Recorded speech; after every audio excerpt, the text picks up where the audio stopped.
ಕ್ರಿಸ್ತನಲ್ಲಿ ಪ್ರೀತಿಯ ಸಹೋದರರೇ ಮತ್ತು ಸಹೋದರಿಯರೇ, ನಿಮ್ಮೆಲ್ಲರಿಗೂ ಮುಂಜಾನೆಯ ವಂದನೆಗಳು. ಕ್ರಿಸ್ತನ ಜೀವಿತ ಪಾಠದ ಹೆಸರು ಆ ಕುರುಬನು, ಆ ಬಾಗಿಲು, ಆ ಕುರಿಹಿಂಡು. ರೀಪ್ರಿಂಟ್ಸ್ ಪುಟ 4157, ಪುಟದ ಸಂಖ್ಯೆ 11 ಮತ್ತು 12.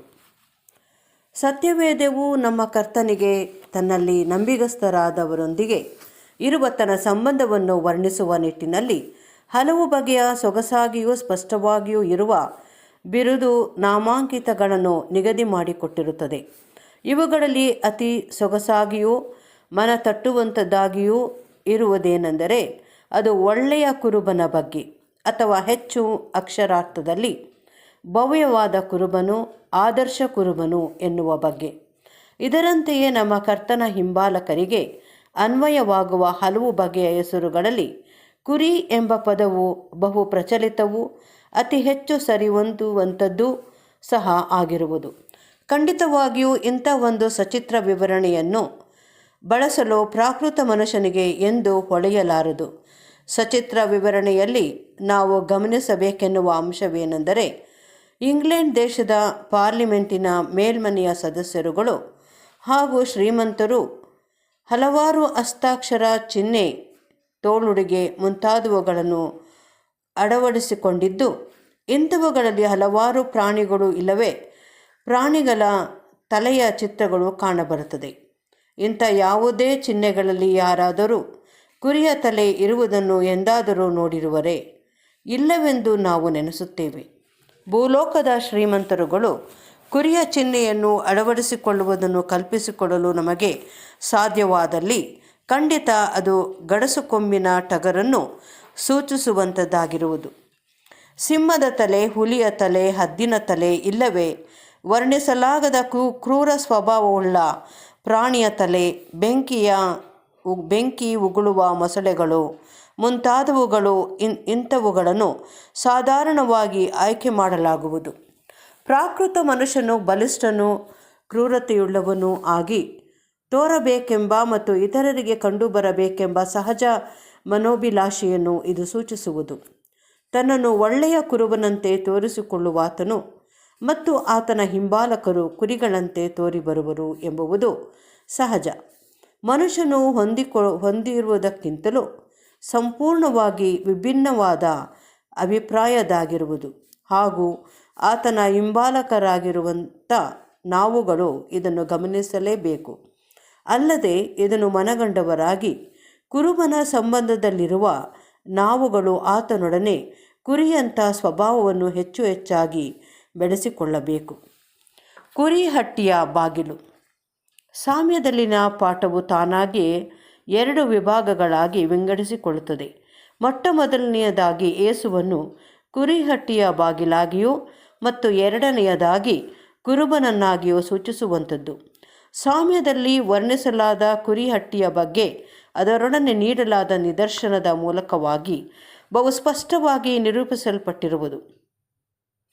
ಅದು ಸಂರಕ್ಷಿತವಾದ, ವಿಶ್ರಮದಾಯಕವಾದ, ಸದ್ದಿಲ್ಲದೆ ನುಸುಳಿ ಬರುವ ಕಾಡು ಮೃಗಗಳು ಮತ್ತು ಕಳ್ಳರಿಂದ ಕಾಪಾಡಲ್ಪಟ್ಟ ಒಂದು ಸ್ಥಳವಾಗಿತ್ತು.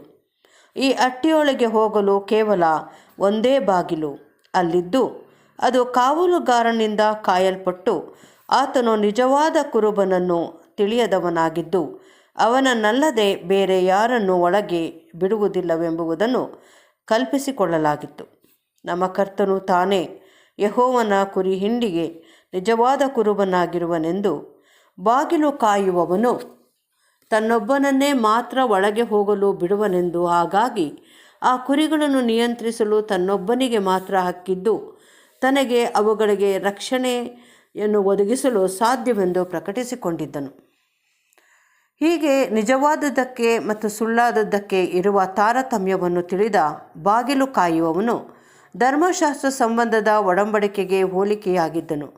ಧರ್ಮಶಾಸ್ತ್ರ ವಿಧಿಗಳಿಗೆ ಹೊಣೆಯಾಗಿ ಉತ್ತರಿಸಲಾರದವನಿಗೆ, ಅದರ ಆಜ್ಞಾವಿಧಿಗಳ ಬೇಡಿಕೆಗಳನ್ನು ಈಡೇರಿಸಲಾಗದವನಿಗೆ ಒಳ್ಳೆಯ ಕುರುಬನಾದ ಮೆಸ್ಸಿಯನಾಗಿರುವನೆಂದು ಹೇಳಿಕೊಳ್ಳುವುದನ್ನು ಸಮರ್ಥಿಸಿಕೊಳ್ಳಲು ಅವನಿಗೆ ಸಾಧ್ಯವಾಗುತ್ತಿರಲಿಲ್ಲ. ಆದರೆ ನಮ್ಮ ಕರ್ತನು ಧರ್ಮಶಾಸ್ತ್ರ ವಿಧಿಗಳ ಬೇಡಿಕೆಗಳೆಲ್ಲವನ್ನು ಸಂಪೂರ್ಣವಾಗಿ ಈಡೇರಿಸಿದ್ದನು. ಆತನು ಯಾವ ಪಾಪವನ್ನೂ ಮಾಡಲಿಲ್ಲ. ಆತನ ಬಾಯಲ್ಲಿ ಯಾವ ವಂಚನೆಯೂ ಸಿಕ್ಕಲಿಲ್ಲ. ಆತನು ಆಗಲೇ ಪರಿಶುದ್ಧನೂ ನಿರ್ದೋಷಿಯೂ ನಿಷ್ಕಳಂಕನೂ ಪಾಪಿಗಳಲ್ಲಿ ಸೇರದೆ ಪ್ರತ್ಯೇಕವಾಗಿರುವವನೂ ಆಗಿದ್ದನು. ಆತನು ನ್ಯಾಯಸಮ್ಮತವಾದ ಕುರುಬನೆಂದು ನಮ್ಮಿಂದ ಹೀಗೆ ಗುರುತಿಸಲ್ಪಟ್ಟಿರುವನು. ಇತರರು ಆತನ ಹೆಸರಿನಲ್ಲಿ ಬಂದು ಸುಳ್ಳು ಮೆಸ್ಸಿಯರಾಗಿ ಮೆಸ್ಸಿಯನಂತೆ ತೋರ್ಪಡಿಸಿಕೊಂಡು ಕುರಿಗಳನ್ನು ಆಕರ್ಷಿಸಲು ಪ್ರಯತ್ನಿಸಿದ್ದರು.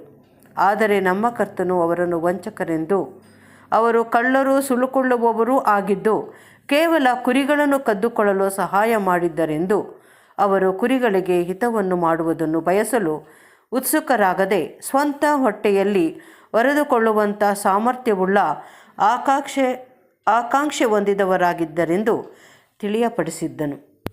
ಕರ್ತನ ಹಿಂಡನ್ನು ಹಸಿರುಗಾವಲುಗಳಿಗೆ ಮತ್ತು ಕೃಪಾಸತ್ಯತೆಗಳೆಂಬ ವಿಶ್ರಾಂತಿಕರ ನೀರುಗಳ ಬಳಿಗೆ ನಡೆಸಿ ಮತ್ತೆ ವಿಶ್ರಮವುಳ್ಳ ಸುರಕ್ಷಿತವಾದ ಹಟ್ಟಿಗೆ ಕರೆತಂದು ನಿಜವಾದ ಕುರುಬನಾಗಲು ಮತ್ತು ತನ್ನ ಹಿಂಡನ್ನು ಮುನ್ನಡೆಸುವ ಹಕ್ಕನ್ನು ಪಡೆಯಲು ಇರುವುದಾದರೋ ಒಂದೇ ಮಾರ್ಗವಿತ್ತು. ಆ ಮಾರ್ಗವು ತನ್ನನ್ನು ಎಲ್ಲರಿಗೋಸ್ಕರ ಈಡನ್ನಾಗಿ ಅರ್ಪಿಸಿಕೊಳ್ಳುವ ಶಿಲುಬೆಯ ಮಾರ್ಗವಾಗಿತ್ತು. ಇದನ್ನು ನಮ್ಮ ಕರ್ತನು ಮಾಡಿದ್ದನು.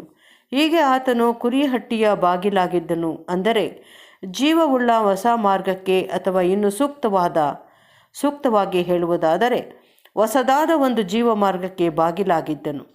ಹೀಗಿದ್ದರೂ ಅದು ಕುರಿಹಟ್ಟಿಗೆ ಒಂದು ಹೊಸದಾದ ಬಾಗಿಲನ್ನು ಮಾಡುವುದಾಗಿರಲಿಲ್ಲ. ಅದು ಹಿಂದೆ ಮುಚ್ಚಲಾಗಿದ್ದ ಬಾಗಿಲುಗಳನ್ನು ತೆರೆಯುವುದಾಗಿತ್ತು. ಧರ್ಮಶಾಸ್ತ್ರದ ಆಜ್ಞಾವಿಧಿಗಳು ಆ ಬಾಗಿಲಾಗಿದ್ದವು. ಆ ಆಜ್ಞಾವಿಧಿಗಳಿಗೆ ವಿಧೇಯರಾಗುವುದರ ಮೂಲಕವೇ ಹೊರತು ಆ ಬಾಗಿಲನ್ನು ತೆರೆಯಲು ಸಾಧ್ಯವಿರುತ್ತಿರಲಿಲ್ಲ. ಮತ್ತು ಈಗ ನಮ್ಮ ಕರ್ತನಾದ ಯೇಸುವು ಆಜ್ಞಾವಿಧಿಗಳನ್ನು ಕೈಕೊಳ್ಳುವುದರ ಮೂಲಕವಾಗಿ ನಿಜವಾದ ತನ್ನ ಕುರಿಗಳಿಗೆ ಅದೇ ಬಾಗಿಲಿನಿಂದ ಒಳಗೆ ಹೋಗಲು ಸಾಧ್ಯವಾಗುವಂತೆ ಮಾಡಿದ್ದನು. ಅಂದರೆ ಅದು ಆಜ್ಞಾವಿಧಿಗಳನ್ನು ಅಕ್ಷರಾರ್ಥದಲ್ಲಿ ಕೈಗೊಳ್ಳುವುದರ ಮೂಲಕವಾಗಿ ಅಲ್ಲ, ಅದು ನಮಗೆ ಸಾಧ್ಯವಾಗದು, ಆದರೆ ಅದರ ಒಳಾರ್ಥಗಳ ಮೂಲಕವಾಗಿತ್ತು.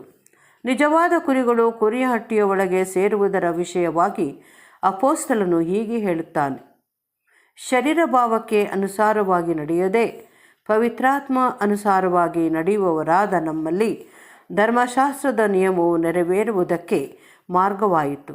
ಏಕೆಂದರೆ ನಮ್ಮ ಕುಂದುಕೊರತೆಗಳೆಲ್ಲವನ್ನೂ ಮುಚ್ಚಿ ಸರಿದೂಗುವ ಸಲುವಾಗಿ ನಮ್ಮ ಕುರುಬನು ತನ್ನ ಕೃಪೆಯನ್ನು ನಮ್ಮ ಪರವಾಗಿ ವಿನಿಯೋಗಿಸಿರುವನು.